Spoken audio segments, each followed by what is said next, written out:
let's talk a little bit about Yeah. what it is and what it isn't and how that informs Great. the teaching that you do. I think biomechanics is a completely misunderstood term. I spend like the first 20 minutes of every workshop defining biomechanics and talking about it. I think people think biomechanics is alignment, which that statement that you just said, where biomechanics, the body's not a machine, I think that's alignment. Like, you're right, the body's not a machine. Therefore, the alignment, the topic of alignment comes into question. Biomechanics is how the body responds to forces. Right. Period.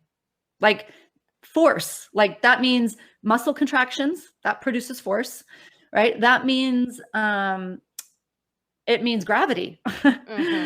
So, you know, like there, and when I say how the body responds to force, you know, there's a few different narratives in that. We can talk about kinetics and kinematics, which is more about motion stuff, but we don't do a lot of motion in yoga. It's a lot more, we do obviously flow, but you know, we talk about the poses, which are kind of snapshots. So it's not about, we don't really study as much the transitions, we're talking about the poses.